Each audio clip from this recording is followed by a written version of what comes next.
Oh, the colour pink. I am.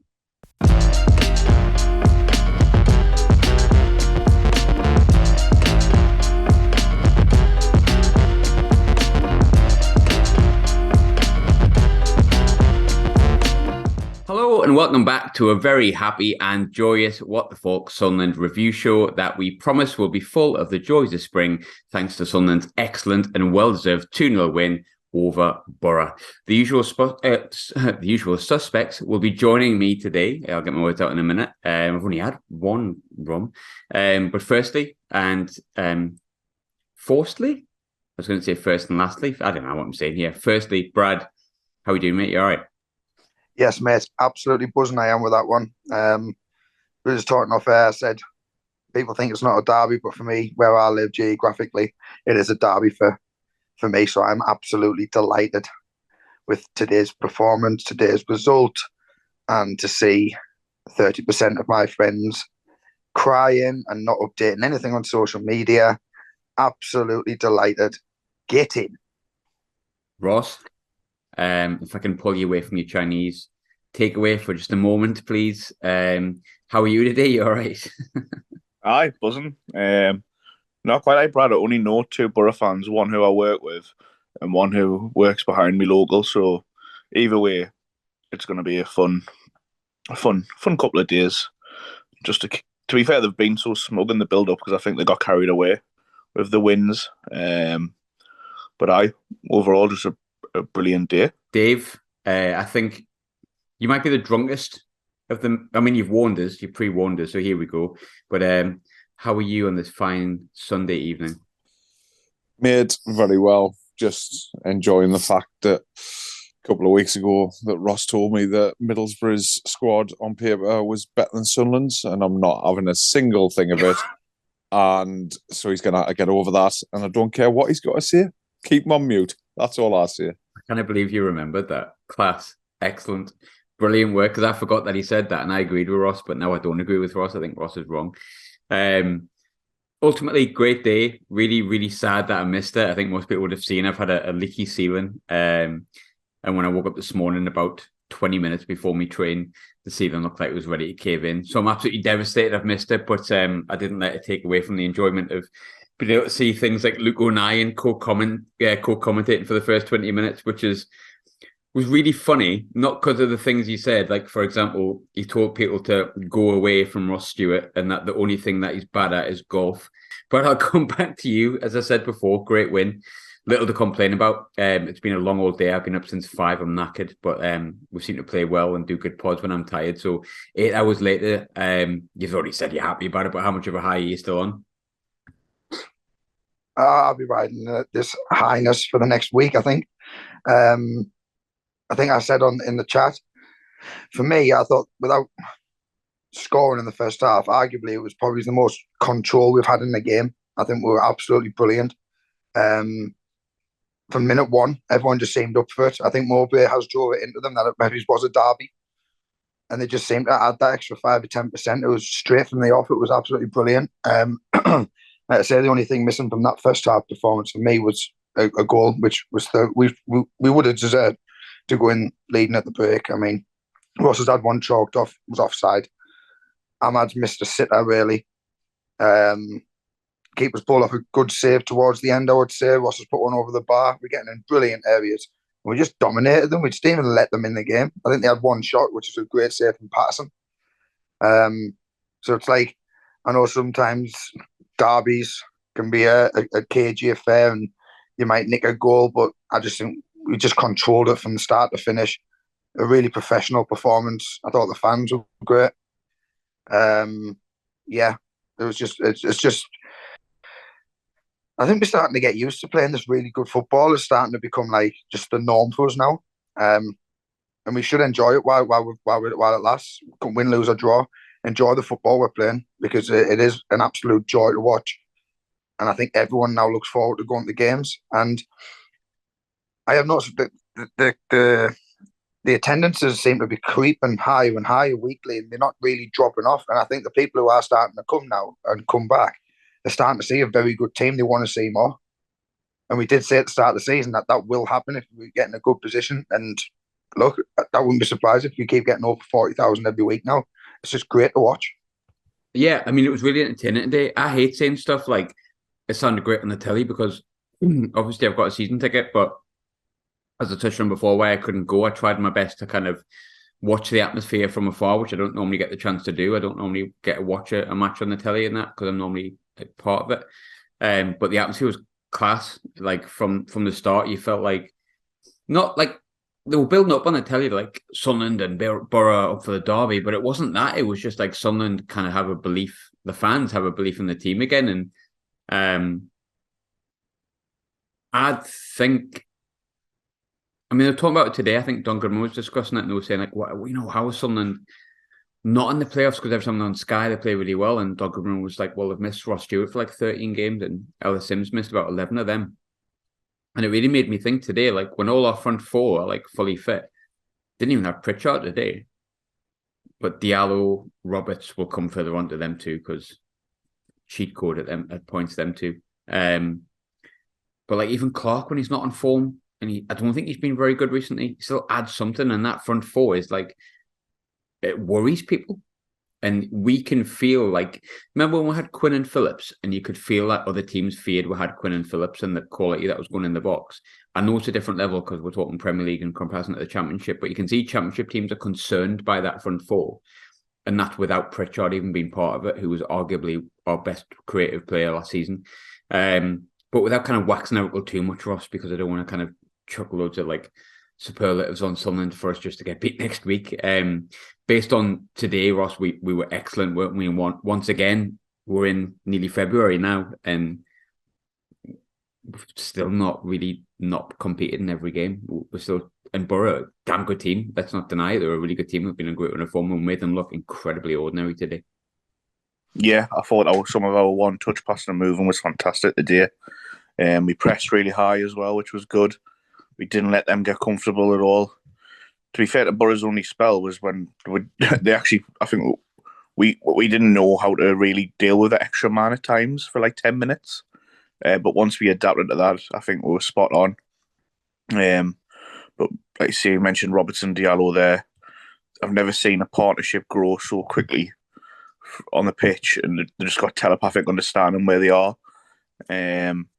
We've got the younger players that you can tell now getting used to playing in the Championship, especially Dan Neil, who, let's be honest, since Christmas has been the best midfielder in the league from what I've seen.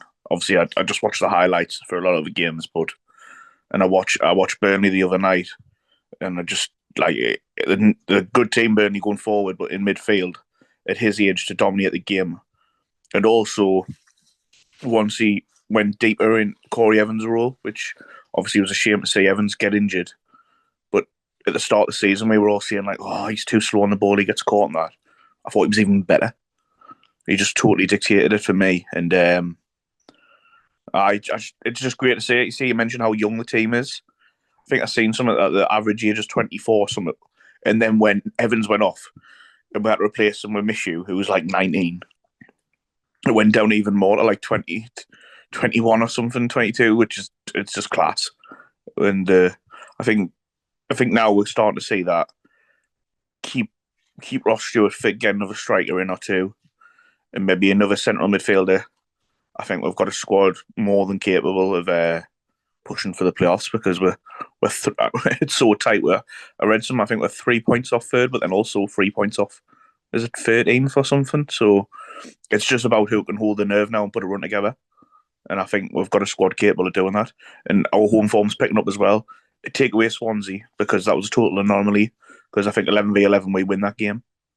But we've picked up our home form and our away form's been fantastic all season. So we said this after the Blackburn game. You even said it after the Blackpool game when we drew. There's nothing to fear in this league at all. Even on our bad days, we seem to nearly get a point or pick up 3 points, scraping by, And let's see, the attack we've got fears any defence in this league. I mean, if we're saying that the playoffs are anyone underneath Burnley and Sheffield United, basically, because I think them two are going to walk it. They're just too far ahead now. you would arguably say before the game that Boro are probably on form the third or fourth best.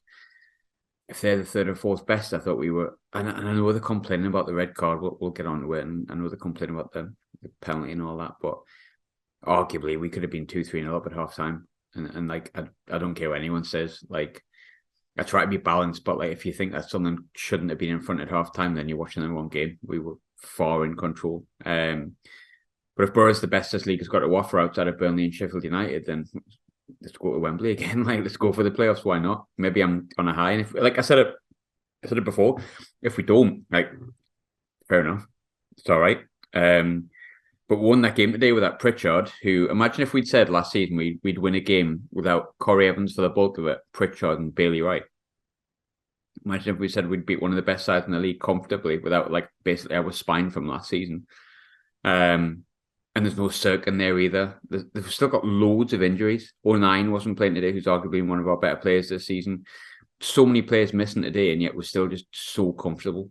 Dave, obviously, by the way we're talking, it was an impressive performance. Obviously, by the way I'm talking, I've had a little bit too much rum, but I'll pass on to a man who's a little bit more drunker than me. But what impressed you most about today's win? Because ultimately it was really impressive, but what was the most impressive thing for you? Probably the control that we had in the game. Just really, yeah. Listen, I said it, and it'd be interesting to know who laughed at me and who thought, I tell you what, bloke's an absolute joke. But I said probably a month, 6 weeks ago, on paper, and I include Burnley and Sheffield United in this just because they're not recognised names, our front line is better than anything else in the league, and I stand by it.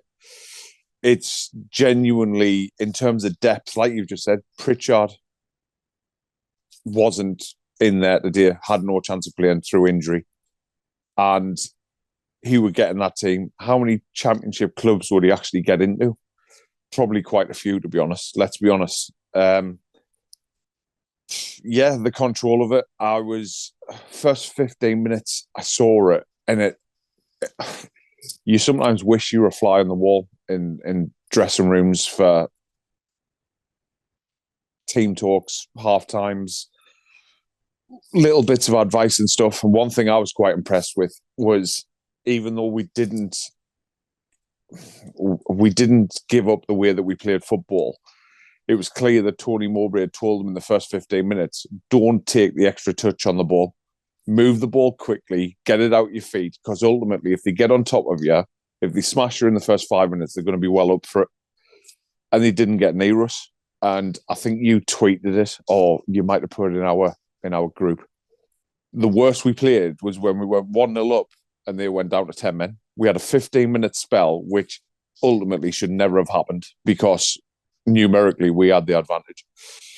So other than that 15 minutes, and other than the fact that we're still very gung-ho, which is quite exciting as a fan, if you can switch off from the fact that you might concede the odd goal and stuff, which I'm all for. Listen, I'd rather see attacking football. Good friend of the show, Bowers, he loves keeping a clean sheet. I'm all for scoring 7. I couldn't give a shit if the opposition score 5 as long as we get 3 points. But yeah, I think ironically, phone's just gone off and it's Bowers mentioning it. Unbelievable scenes. He's heard us. Irony. He's got the old Ouija board out.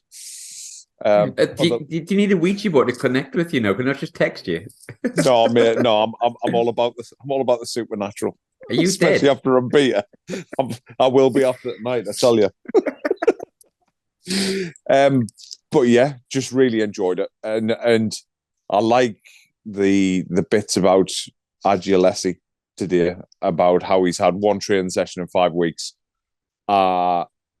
Played probably at, I'm plucking figures from the air, but 75%, put himself through the ringer just for the club. Listen, Jesus Christ, just having players who want to play for the football club, it's absolute bliss. And yeah, for as much as me and you have definitely been vocal and opinionated in the in the new model and stuff like that. And I still stand by the odd opinion that I have on it.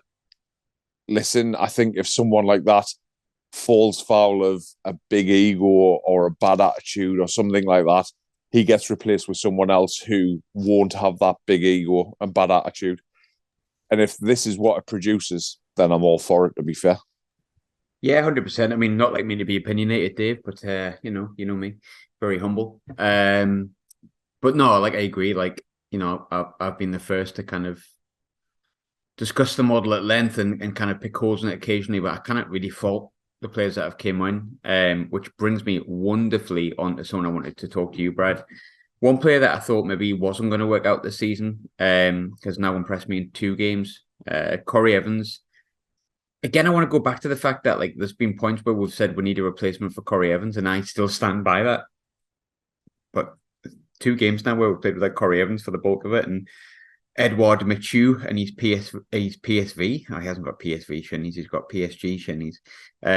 Came in to replace him, and I know not everyone agrees with me on this, but I thought he was outstanding today, Brad. I actually thought he got stuck in, and I thought he showed his mettle a bit, and he's beginning to look like the player we might have hoped we might have got hold of here, Brad. Do you think?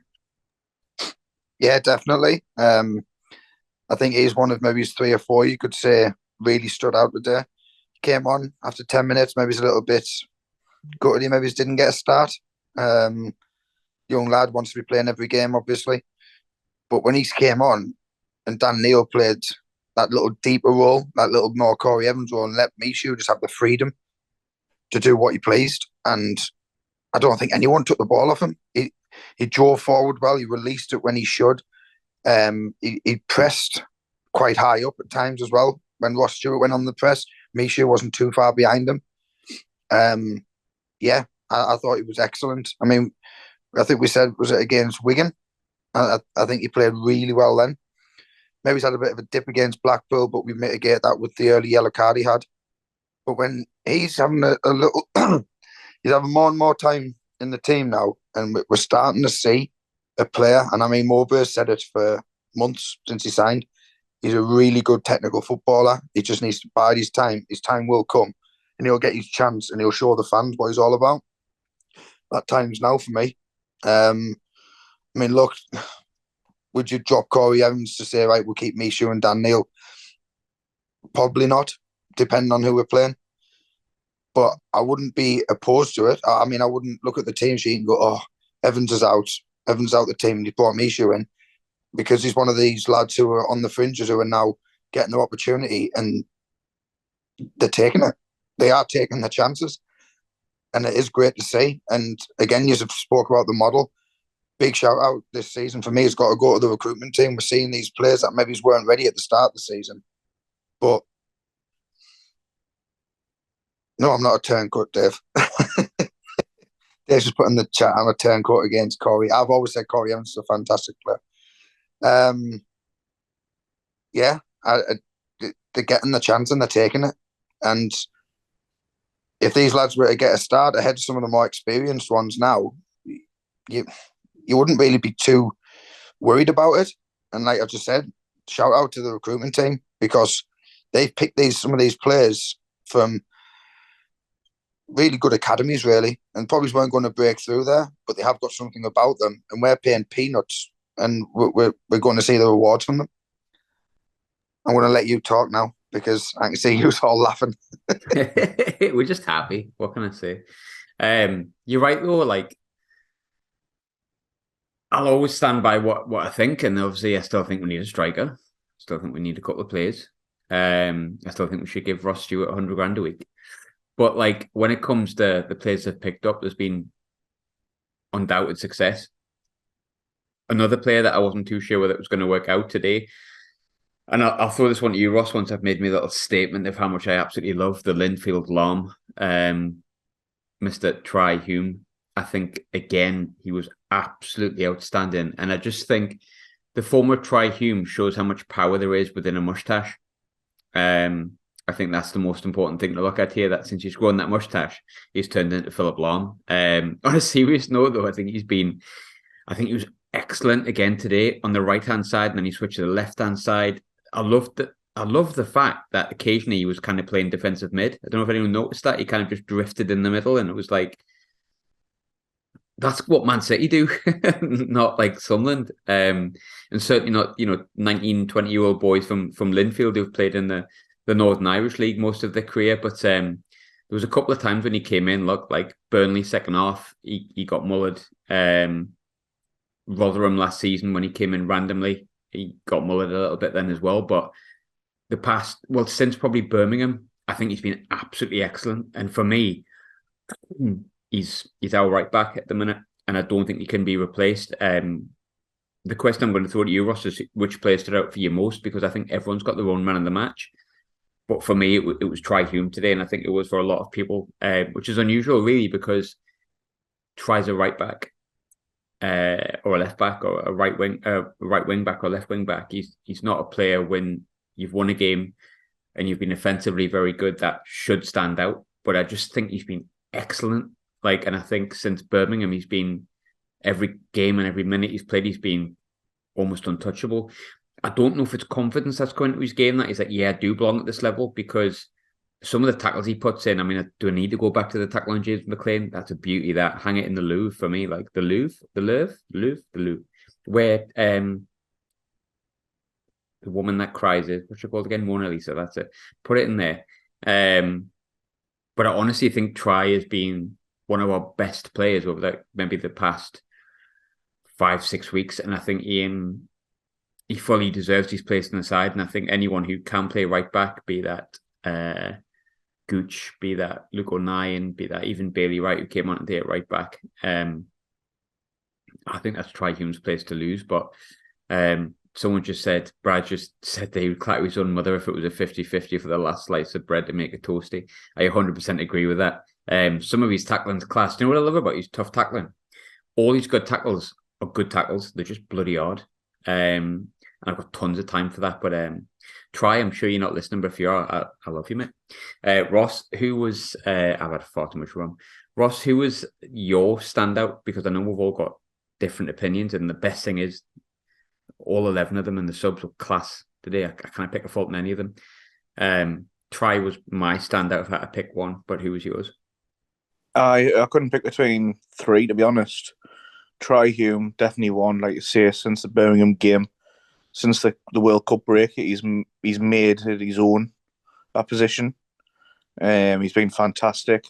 He seems to be much more assured on the ball now as well, and I think he's just more relaxed. He seems at ease at this level.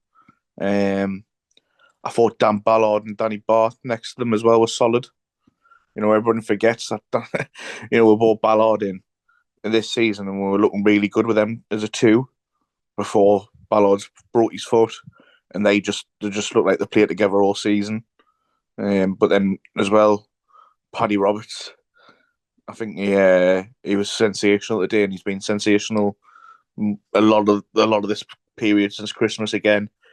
Ahmad's getting all the plaudits because of the goal and that, but the for the penalty, the ball by Roberts outside of his foot, like on the half volley through Stewart, was unbelievable. And then he creates a space for Ahmad to go into and gives them the ball. Okay, there's a lot to do for the finish, but I just think down that right hand side today were just a constant threat and more solid. And it really, they just didn't really get into the game in an attacking sense either, because Hume was so solid. And even when Hume went forward, Ballard would be moving across and covering everything. I thought it was just a well-oiled machine today, defensively and defensively. And I just thought that other than that, like, see that 10-minute spell where we were like, shit, we've got an extra man here, what do we do? I thought it was like watching a good championship team that knew what they were doing in a big game. Do you know, when you're talking about Roberts and Ahmad, what I said to the lad I go to the games with, I was stuck with today, I said watching them two, right, it's like when you're back at school. And you know when the 2 year 11s used to go on the Astro at dinner time and play against like the year 8s, and the 2 year 11s just kept the ball no matter how many times you put another 5 or 6 year 8s to start chasing them, and then they'd ask the year 7s to join in, and they just could not get the ball off them. It just reminds me of that. It's a joke how good them two are together. I've said before about Roberts and Ahmad, and I want to give something that's more of like all-rounded, nicer sounding thing than what I always say, but they just take the piss. Like, and it's really nice to see players just having fun. Diallo's, by the way, can we please discuss Diallo's reaction when we got the penalty and Dale Fry got the red card? Like, I was howling. That's just. I was in the north stand, and honestly, he just ran towards us, and he's just giving it the big licks in it. Oh, he loves it, man. Doesn't he? Absolutely loves it. And I think it's good for like players like Roberts and Ahmad. We're talking about two players who, before they joined Sunderland, were totally written off due to the previous loan spells that they'd had. Ahmad had went to Rangers and had a tough time, didn't get a chance, to be honest. But when he did get a chance, I don't think he really did himself justice. Roberts has been put all over the place on loan after his Celtic success, and he just couldn't find a home. And now they've both come to Sunderland, found a home. They're playing really good football, meeting the potential, and they're absolutely loved by our fan base. And to them, it must just be a really good feeling to be able to showcase what they can do on a big stage and feel the love for it at the same time. There's sometimes like normally there's certain signings that I'd laugh my head off at. Like I think someone suggested Dele Alli the other day, and I was like, "Shut up, man!" But when I really thought about it, I was like, "Well, we've reinvented every other player, so we might as well just do another one." On a serious note, I don't know if that one would work out, but I think that's also a massive testament to Alex Neil first and foremost, for what he did with the club in League One. Brad shaking his head. But, more so Tony Mowbray. I honestly, I'm so pleased I'm where I'm at in saying this, because I never thought I would be. But Sunderland would not be playing as good as football, and we would not be where we are if we didn't have Tony Mowbray / Alex Neil was still in charge. I'm hugely thankful to what Alex Neil did, and I think a lot of people listen to the podcast during those periods, and I rate him as a manager an awful lot. I'm not throwing my toys at the pram because he left us for Stoke. That's his decision. It's up to him. He's got his own reasons. But I think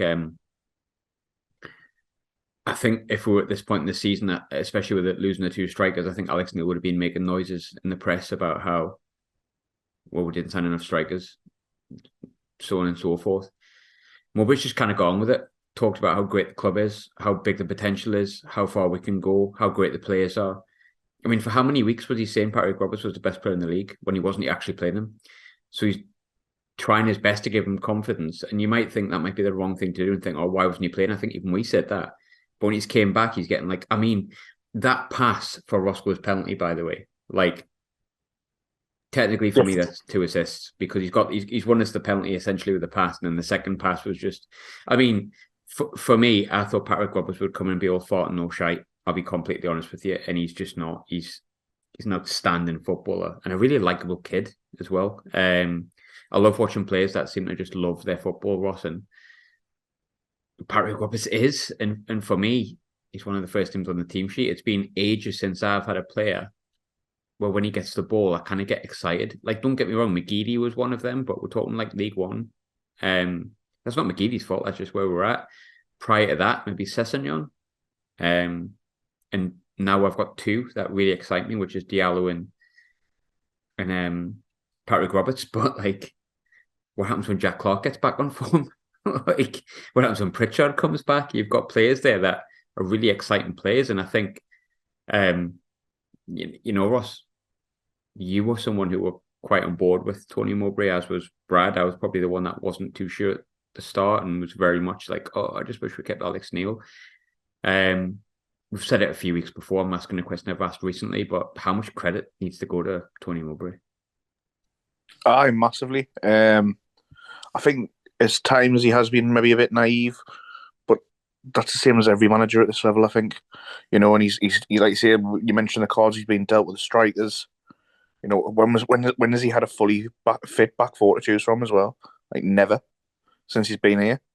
So it's been absolute credit to him. And what the main thing is for me as well is you can tell by his coaching, players are improving.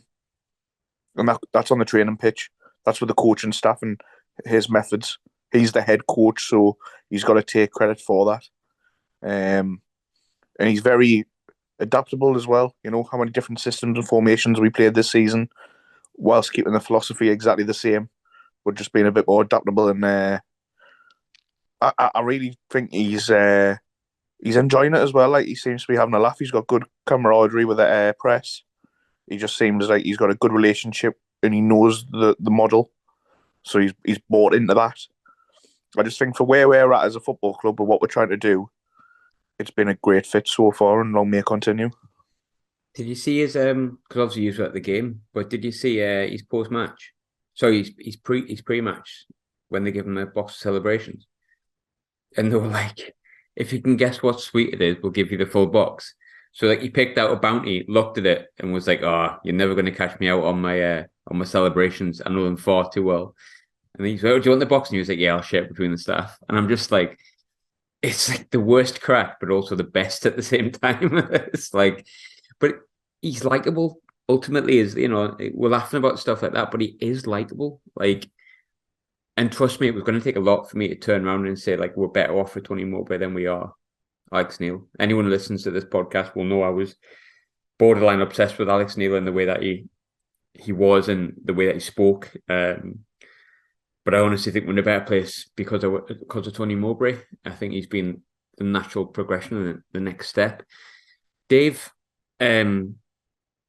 maybe we always talk about negative, but I cannot really. So let's have the one talking point. Boro fans are going absolutely acca about Ross Stewart getting fouled when he was the last man. And apparently it wasn't a penalty. I can understand it being an argument, I guess. But what was your thoughts on it, Dave? Was it a pen? Was it a red card? Football and cliches, isn't it? Football and cliches, football and gods. We've had our fair share of shocking decisions for, well, listen, let's say this season alone, let alone the abyss that we've had in League One. So, mate, last week was like enough. Exactly, and something. So, I will go into a negative, not that I want to be, and it's. Listen, I'm comfortable with where we're at. I'm comfortable if we don't get into the playoffs. I dare to dream. I do dare to dream, but football cliches. You've just banged out the 2014, haven't you? Exactly, man. So listen. When you're a fan of your own club, when you are so passionate about everything, I totally understand that because I'm like that myself. But put the shoe on the other foot. That happens to Boro.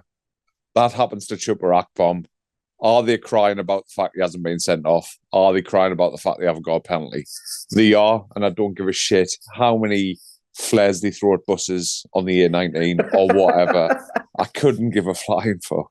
Sorry, you've got to edit that out now. No, I'm leaving it. But I couldn't care less. That's how it works. And ultimately, in 5 games' time, when they're playing some crock of shit from the Championship because they're not going to play anyone better than us this season, then they're going to cry about it or they're going to be on the referee's side because they've made the decision for them.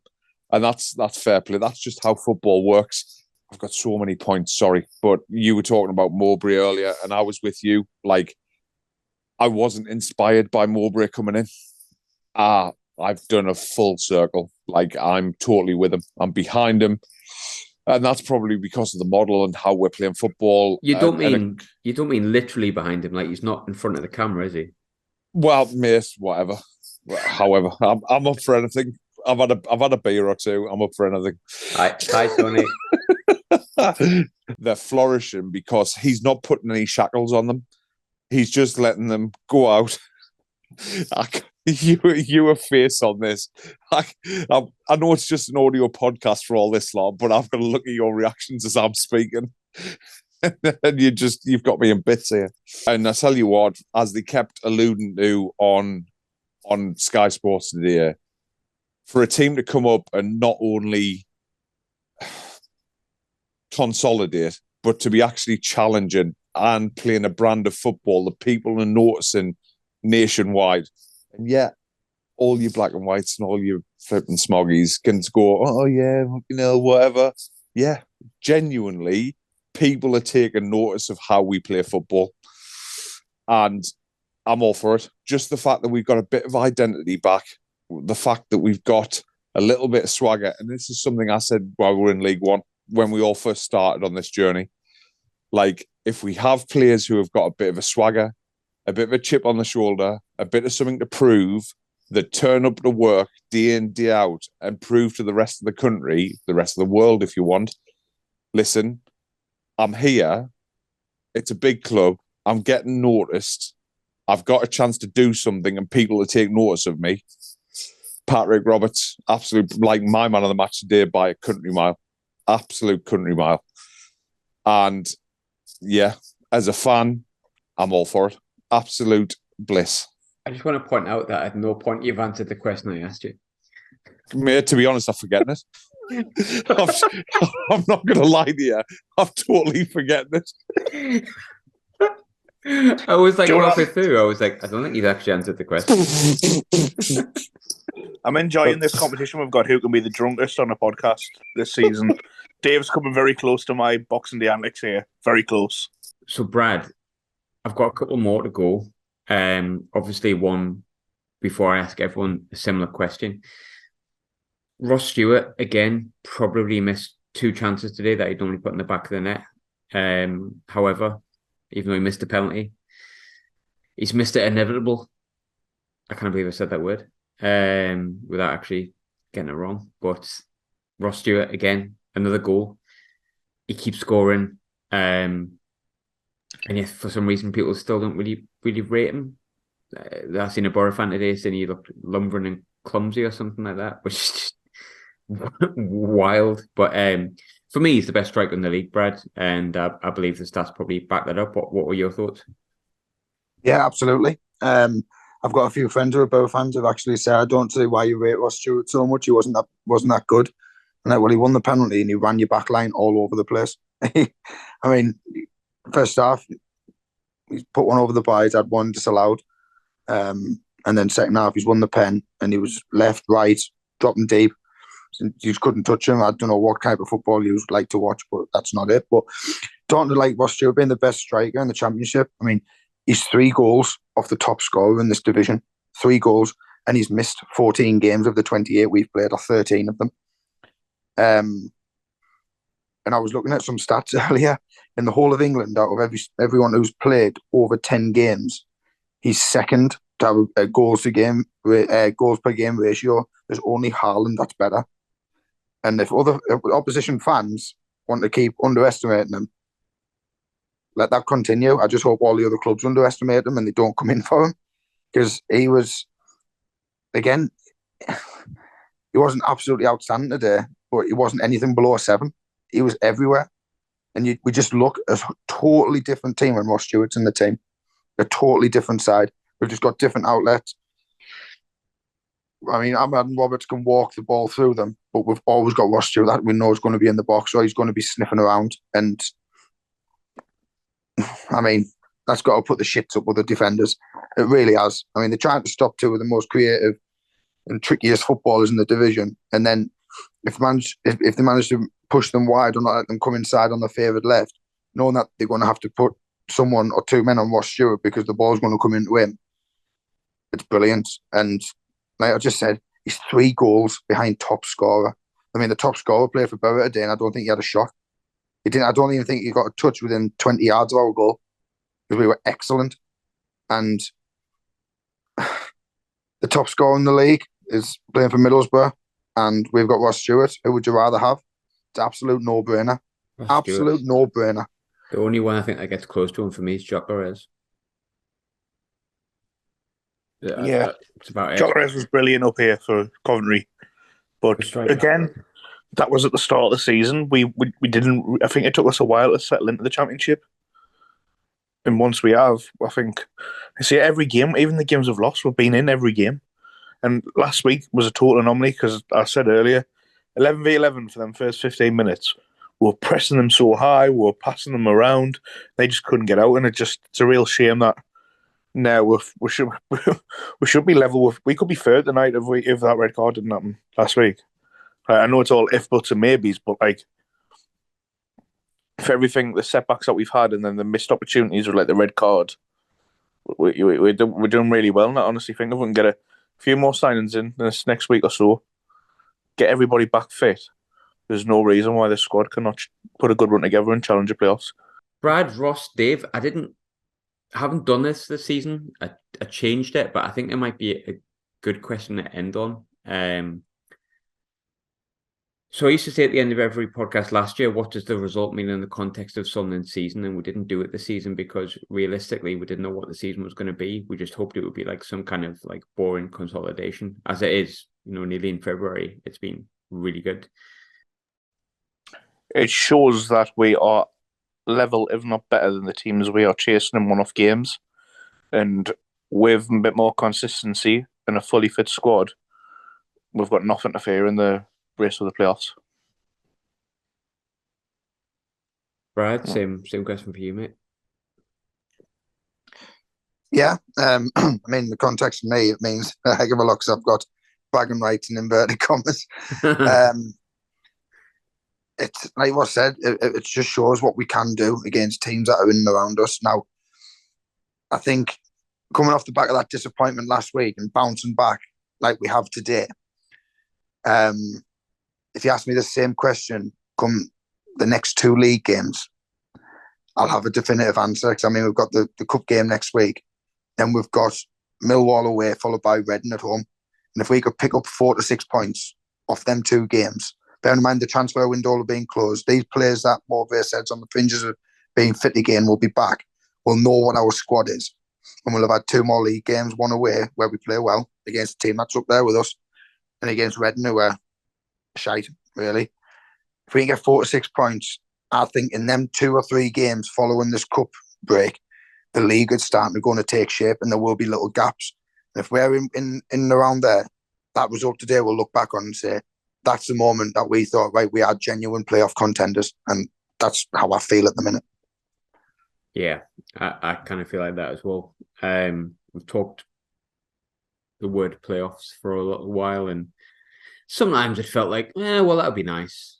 Now I think like if we don't at least try and go for it, it's probably a missed opportunity. I think we've got, for me, I think we're in the top 6 best teams in this league. I could be wrong with that. Maybe it's a statement that I shouldn't make in January, but the review show, the reaction shows for how you feel, no matter how many runs you've had. Dave, I'll leave you the final word, which terrifies me, if I'm honest, at the moment. But what does the result mean in the context of Sunderland's season? And remember, short, succinct, and do it in a sentence. And answer the question that he's asked you. To be fair, I think you've summed it up well, short and succinct. So, to be honest, just echoing what the 3 of you have said, like, there's no fear. I don't even worry going to Burnley and being absolutely annihilated. I don't worry about playing Sheffield United and getting annihilated. And do I think we're in the top 6 in the division? Yeah. There's nothing else that worries me. So why not? I think the problem that there could be people in the boardroom who are like, oh, shit, we're not ready for this. We're 4 seasons ahead of ourselves here. We're not ready for this. Not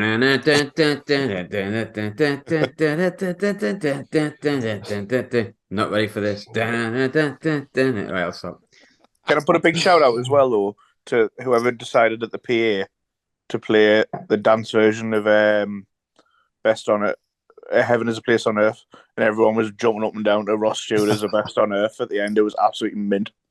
Sorry for jumping in your gun there, Dave. Just continue. It's because that's all right. That's all right, mate. I'll get over it. I think Dave, Ross, Graham, and Brad have collectively agreed that we're going to win the playoffs. So I think it's best place to leave it. Sounds good to me. Yeah, I'm all up for it. I'm going to pretend that I haven't tried to do this ending 3 times and have to edit it horrendously. But Brad, Ross, Dave, thank you very much for joining me. Onwards towards the playoffs and another Trafalgar Square Wembley podcast. Hopefully, we might be a little bit giddy, but you're allowed to do that when you're a football fan. Sometimes it's not always as good. So enjoy yourself, lads. Thanks for joining me. Pleasure, mate. Thank you. Cheers, mate. Thank you very much. Where are the lads?